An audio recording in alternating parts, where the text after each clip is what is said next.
Je vous salue tous au nom du Seigneur Jésus-Christ. Nous voici encore ce matin autour de notre fameux sujet, parler en détail du mariage. Comme je l'ai dit dans mes vidéos précédentes, le mariage est un sujet très complexe.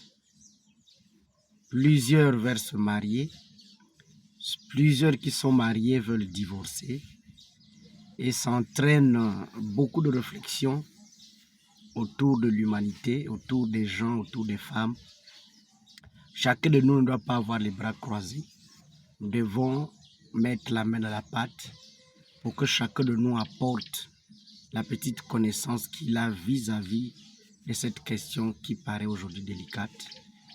Et ces conseils-là, mis à la disposition de la jeunesse, ça pourra aider et ça pourra permettre que nous ayons des couples stables, des couples solides, et ça sera pour le bien-être d'un pays, pourquoi pas le bien-être mondial. Voilà le pourquoi, mes très chers frères. Je vous rassure que vous êtes au bon endroit. Suivez-moi jusqu'à la fin. Je crois que vous aurez quelque chose qui vous permettra d'avoir un plus dans votre union. Nous sommes sur le choix. Nous avons dit dans les vidéos précédentes, le choix est un élément très capital. Le choix, choisir, est un verbe où celui qui prendra l'audace ou la résolution de le conjuguer, nous l'avons toujours dit, vous devez le faire avec beaucoup d'attention, avec beaucoup d'expertise, parce que le choix, c'est le démarrage même du processus du mariage. Vous avez fait un bon choix, vous serez acclamé et vous vivrez sur terre un Eldorado. Vous avez fait un mauvais choix, vous aurez tous les problèmes du monde sur vous et vous risquerez d'être un philosophe parce que l'un des ressorts du philosophe, c'est de monologuer, de parler et vous allez monologuer durant tout le long de votre chemin. Pour éviter cela, nous devons attaquer, nous devons tenir le taureau par les cornes afin que celui qui va s'hasarder, qu'il puisse trouver les éléments nécessaires, les pratiques nécessaires qui vont lui permettre de ne pas faire un mauvais choix. Nous avons lu dans la Bible, dans nos vidéos précédentes, précisément dans Matthieu 19, le verset 5, la Bible est claire. La Bible dit, l'homme quittera son père et sa mère et s'attachera à sa femme. Si nous pouvons réfléchir sur ce verset, nous nous rendons compte que l'homme doit s'attacher à sa femme. Ici, chacun de nous donc a une partenaire. Chaque femme a son partenaire. Donc, vous deviez faire le choix de prendre votre partenaire et non le partenaire d'une autre femme ou la partenaire d'un autre homme. Voilà le pourquoi. Ici, il s'agit du destin. Donc, nous devons aller avec prudence. Voilà pourquoi, mes très chers frères, je vais vous étaler quelques conseils que je continue à étaler qui vont vous permettre de savoir comment marcher sur ce chemin du mariage.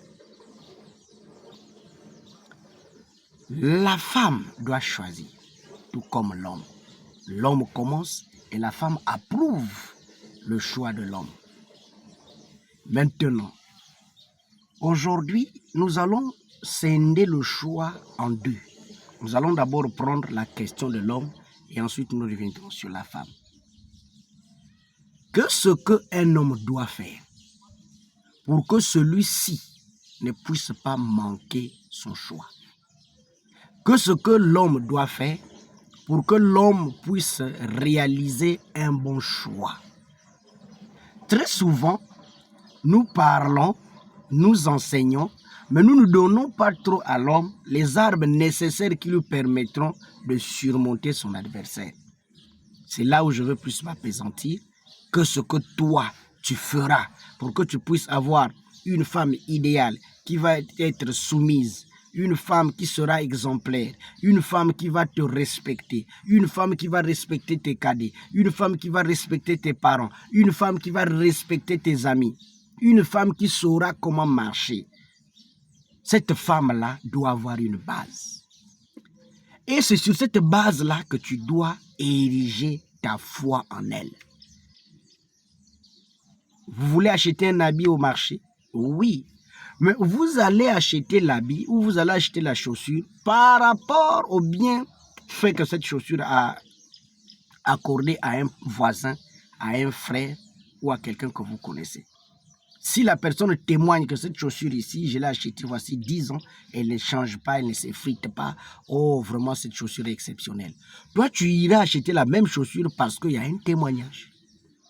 Et toi quand tu iras acheter, même si c'est cher, tu sauras que cette chaussure, c'est une chaussure de qualité. Je suis obligé de dépenser parce que quelqu'un m'en a témoigné. C'est comme la femme.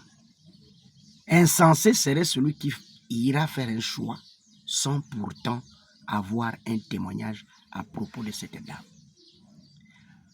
La question qui se lève, la question qu'on se pose, c'est celle de savoir comment alors dois-je faire pour connaître, pour avoir les témoignages à une femme, les témoignages à une jeune fille, les témoignages dans son foyer, dans la famille où elle vit. Que dois-je faire pour avoir toutes ces informations? C'est vrai. Aujourd'hui, le monde devient un village planétaire par rapport aux atouts que la science a mis à notre disposition. Je voudrais citer les réseaux sociaux, le téléphone. Tout cela pourront permettre à l'homme de faire des recherches qui lui permettra d'avoir le but, d'avoir la situation ou la question que l'homme veut savoir pour réaliser un travail donné. Mes très chers frères, s'agissant de la dame, qu'est-ce que l'homme doit faire? Partons droit au but. Pour une femme, pour un homme qui veut faire le choix d'une jeune fille, l'homme doit étudier 2 personnages dans sa famille. Vous pouvez étudier plus, mais je vais vous parler de 2 personnages que l'homme va plus focaliser son attention dans la famille de sa future femme ou épouse. Je vais citer. L'homme doit étudier la femme elle-même et ensuite l'homme va étudier sa maman. Parce qu'il y a un principe biblique qui dit telle mère, telle fille. C'est vraiment capital. Voici un indice capital que plusieurs ont abandonné. La jeune fille va seulement manifester la vie de sa mère. Parce que c'est sous le toit de cette maman-là que cette jeune fille-là a grandi.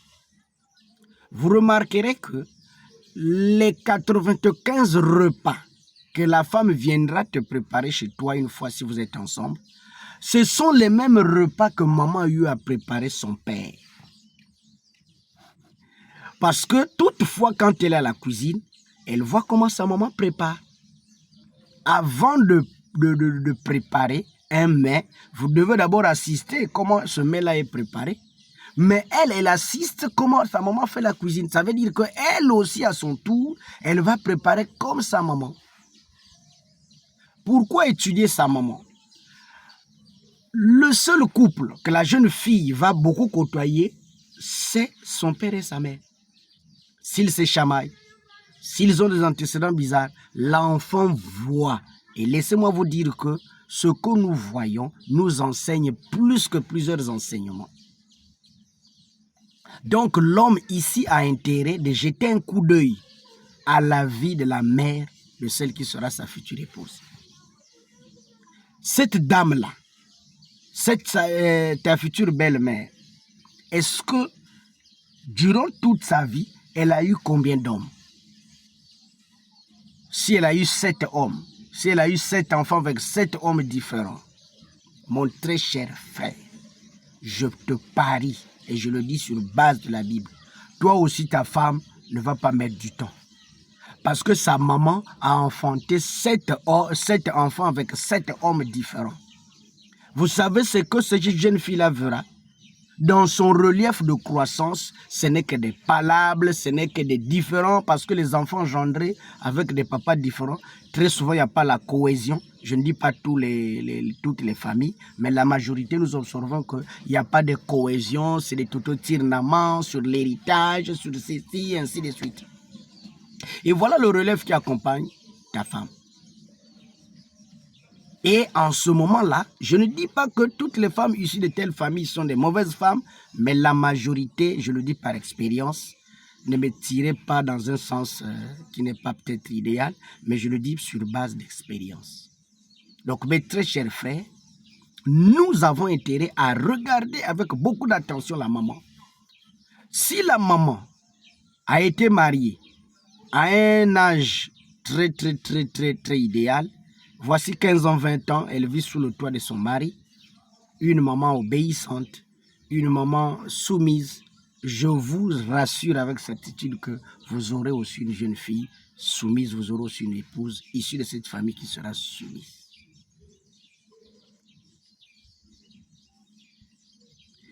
Mais parfois, nous nous laissons emporter par la beauté.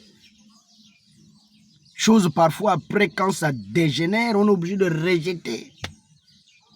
Parfois, on ne prête plus attention à cette beauté-là bien après. Donc, l'homme ici n'a pas droit à se focaliser à ce qui est superficiel. Nous devons aller dans la quintessence de la question afin d'appréhender ce qui est essentiel. Donc, mes très chers frères, une fois que vous êtes persuadés que la maman est une maman de caractère positif devrais-je dire, en ce moment-là, vous pouvez vous avancer à la jeune fille, étudier également, mais cette fois-ci avec une vive conviction. Donc, on n'étudie pas la jeune fille avant sa maman. D'abord la maman, parce que c'est la maman qui engendre telle mère, telle fille. Et si vous êtes persuadé que sa maman est une bonne maman, en ce moment-là, étudiez la jeune fille pour voir si durant tout le temps que vous allez cohabiter, qu'est-ce que vous allez redresser pour qu'elle puisse revenir sur la plateforme. Et la jeune fille, pendant que vous allez l'étudier, vous devriez savoir, avant que vous ne puissiez la prendre en mariage ou avant que vous ne puissiez l'aborder face à face, vous deviez déjà savoir est-ce qu'elle est vierge. Sinon, c'est auprès de qui elle a perdu sa virginité. Ah, vous allez me dire c'est trop. Non, vous devez savoir combien d'hommes elle a dû connaître, même si vous n'avez pas la certitude, mais vous devez quand même savoir que la jeune fille vers qui je vais avait déjà connu d'hommes. Voici 4, voici 5 que j'en connais. Mais comment ils se sont comportés durant les différentes rencontres qu'elle a eu à réaliser? Est-ce que le divorce était de son côté ou bien c'est plus les hommes qui le décevaient? Tout ça, vous devez prendre en ligne de compte pour connaître la moralité de la jeune fille. Oh non, moi je vais seulement, Dieu prendra soin. Non, non, non. Au sujet de la vigilance, Dieu a identifié ses enfants au serpent. Jésus a dit, soyez prudents comme des serpents. Le serpent est beaucoup prudent. Ça veut dire que le serpent, avant de faire, il doit d'abord tourner et retourner ses méninges, s'il en a, pour qu'il ne puisse pas faire des erreurs. Et un homme prudent, c'est un homme qui ne va pas avec des aventures. Il va avec précision. Et au sujet du choix, mes très chers frères, choisir, c'est un verbe que nous n'avons pas intérêt à conjuguer avec légèreté, mais nous devons conjuguer ce verbe avec beaucoup d'attention, parce que notre vie en dépend. Prenons le cas de figure, vous êtes allé marier une jeune fille qui n'est pas bien éduquée. Qu'est-ce que vous deviendrez? Salomon le dit, qu'une mauvaise femme, c'est comme la carie dentaire dans les os. Vous allez vous voulez même gratter, mais vous n'attendez pas les os. Ça ne fait que piquer, piquer, piquer. Donc, pour que nous puissions avoir un futur radieux, mes très chers frères, nous avons intérêt à réfléchir, à aller avec prudence pour ne pas aller dans un chemin qui va vous conduire au village de si je savais. Voilà le pourquoi, pour ne pas que vous puissiez arriver là, on vous donne les arguments nécessaires pour que vous puissiez être à la hauteur de surmonter certaines erreurs que plusieurs commettent. Donc, vous devez, en primordial, localiser la jeune fille. Quand vous l'avez localisée, vous l'avez aimée, regardez sa maman. Sur le principe qui dit, telle fille, telle mère. Une fois que la maman a un bon témoignage, vous êtes sûr que maman a dû transmettre le caractère à sa fille. En ce moment-là, vous vous dirigez vers la jeune fille, tout en étudiant aussi la jeune fille, comme nous l'avons dit en amont. Est-ce que la jeune fille a déjà connu d'homme? Est-ce que la jeune fille a une vie stable? Comment elle fait? À l'école, elle a quel ami? La jeune fille peut avoir un comportement voilé, mais à travers son ami, vous allez l'identifier. L'ami, c'est celle ou celui qu'on ne peut pas faire une semaine sans rencontrer. Parfois, tous les jours, vous êtes ensemble. Mais si vous êtes ensemble avec un chanvreur, il va vous transmettre sa vie. Parce qu'ici, il y a un principe naturel. La nature ne trompe pas, mes très chers. Il y a un principe naturel qui dit la profondeur attire la profondeur. Vous verrez que les soulards ensemble. Ceux qui fument le chanvre, ils sont ensemble. Ceux qui se font politique, ils sont ensemble. Ceux qui veulent une vie de désordre, ils sont ensemble. Et la même chose chez les oiseaux. Vous ne verrez pas les corbeaux et les colombes ensemble. Les pigeons d'un côté et les corbeaux également ensemble. Les tisserands aussi ils sont ensemble.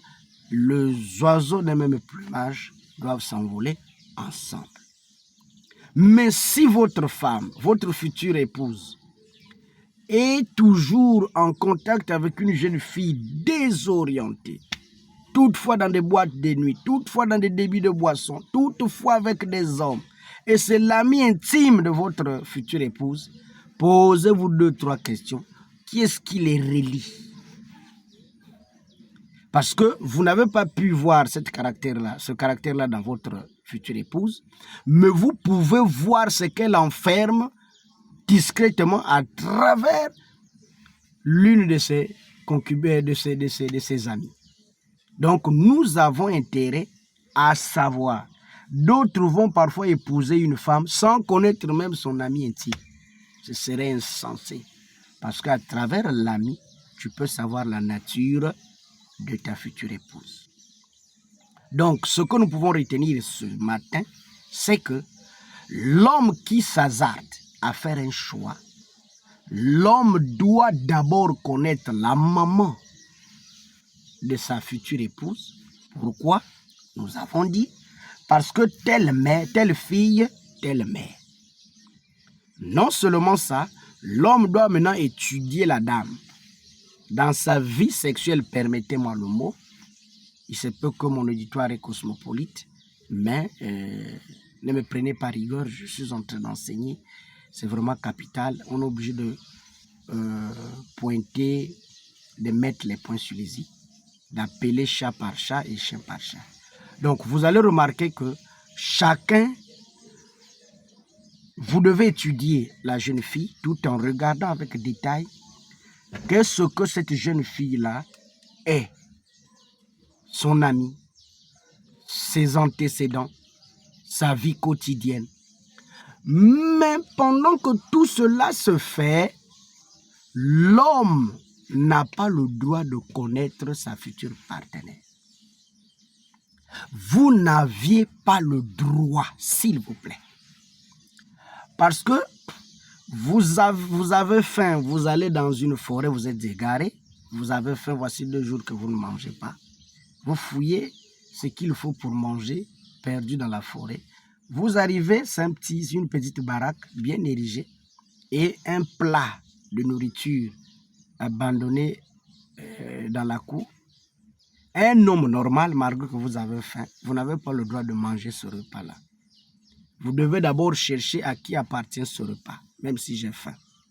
quelqu'un apparaît, il vous dit c'est mon repas. Jusque-là, vous n'aurez pas l'appétit, l'envie de manger ce repas-là. Vous devez lui demander est-ce que vraiment c'est ton repas. Il dit oui, oui, ce repas, je l'ai préparé pour quelqu'un de bonne foi, en difficulté et pour qu'il en mange. Est-ce que c'est vrai ce que vous dites? S'il est vraiment sincère, il va manger. Et cela va vous persuader que ce repas ici ne contient aucun poison. Je peux le manger avec certitude parce que l'intéressé en a goûté. Donc, quand on goûte un repas, on clôture toutes les subventions que vous avez vis-à-vis de ce repas-là. Voilà pourquoi, avant la consommation, vous devez d'abord étudier. Maintenant, la conclusion que vous allez tirer de ce repas-là, vous êtes convaincu, vous allez maintenant consommer le repas avec toute quiétude. Vous ne pouvez pas aller s'encourager, être en contact avec une jeune fille que vous êtes en train d'étudier. Mais si vous vous rendez compte que dans vos fouilles, elle est l'amant ou bien elle a côtoyé quelqu'un qui est séropositif. Trop tard. Mais en étudiant, si vous vous êtes rendu compte que le monsieur, la jeune fille ici, était ensemble avec une femme, un homme qui était séropositif, vous aurez pu dire, bon, en ce moment-là, je vais d'abord juger les examens parce qu'on ne sait jamais. Elle a dû contacter un tel. Et vous aurez la vie sauve. Apparemment, c'est des choses simples que nous négligeons. Et parfois, à la fin, ça nous amène à des difficultés parfois difficiles à surmonter. Donc, celui qui est en train d'étudier sa dulcinée, sa future épouse, permettez, n'a pas le droit d'être en contact avec elle, à distance. Parce qu'ici, là, il s'agit du sérieux. On va aller loin. Si elle est mon épouse, j'aurai tout le temps avec elle, mais pour le moment, il s'agit de l'étudier. Mais l'homme n'arrive pas à se contenir. Quelque chose qu'on soupçonne, on ne peut pas. Vous êtes en train de soupçonner une maison. Oui, à la maison, là, on dirait qu'elle est dangereuse. Est-ce que quelqu'un peut aller là-bas dormir sans s'inquiéter? À moins que vous soyez un insensé. Un homme qui étudie pour voir un peu ce que cette grosse maison-là, il n'y a pas de bandits à l'intérieur et tout. Il aura le sommeil que quand il aura fini son étude. Donc, mes très chers frères, prenez le temps d'étudier, d'examiner, de tourner et retourner la question pour ne pas que le pire puisse vous arriver. Et c'est là où nous comprenons que plusieurs ont eu de sérieux problèmes au sein de leur mariage. C'est parce qu'ils sont allés vite en besogne. C'est parce qu'ils n'ont pas tourné et retourné la question. Ils découvrent certains faits pendant qu'ils sont ensemble. Et parfois, le train ne peut plus reculer. On est obligé de foncer. Et voilà, plusieurs ont foutu leur vie en l'air parce qu'ils ont trouvé une mauvaise partenaire. Donc, voici en bref ce que je tenais à mettre à votre disposition. Pour une conclusion, tu veux te marier, une très bonne chose. Vous devez faire un bon choix. Comment le faire? Vous devez étudier la maman de votre future épouse. Pourquoi vous l'étudiez? Parce que telle mère, telle fille. Et une fois que vous êtes persuadé que la maman est une maman de qualité, allez vers la jeune fille pour l'étudier encore. Comment est-ce que vous allez l'étudier? Vous devez connaître son ami préféré. À partir de son ami, vous pouvez déterminer la nature réelle de votre épouse. Parce qu'il y a un principe naturel qui dit « ce qui s'assemble se ressemble ». Et non seulement ça, vous devez aussi savoir que pendant que vous étudiez votre future épouse, vous n'avez pas le droit de faire même une bise. Vous n'avez pas le droit de la trimballer dans un hôtel. Parce que une fois qu'on a consommé la nourriture, on ne peut plus se poser des questions s'il y a un poison. Déjà, tu l'as avalé. Et s'il y avait du poison, que feras-tu? Donc, l'idéal, c'est d'avaler au moment où on est convaincu que le chemin que j'emprunte, c'est un chemin où l'élan de détermination sera couronné de félicité. Donc, l'élan de détermination est couronné de félicité. Donc, mes très chers frères, nous ne devons pas être beaucoup perplexes, mais nous devons être posés, savoir là où nous allons, pour avoir un futur radieux. C'est votre humble frère Thierry. Toutefois, je vais toujours poster des vidéos. La prochaine fois, ne manquez pas, vous devez vous abonner, vous devez partager cette vidéo pour aider quelqu'un en difficulté. Et prochainement, nous reviendrons sur la question, le choix, comment une jeune fille pourra aussi faire son choix quand l'homme lui propose la main. Merci beaucoup et passez un très bon dimanche. À bientôt.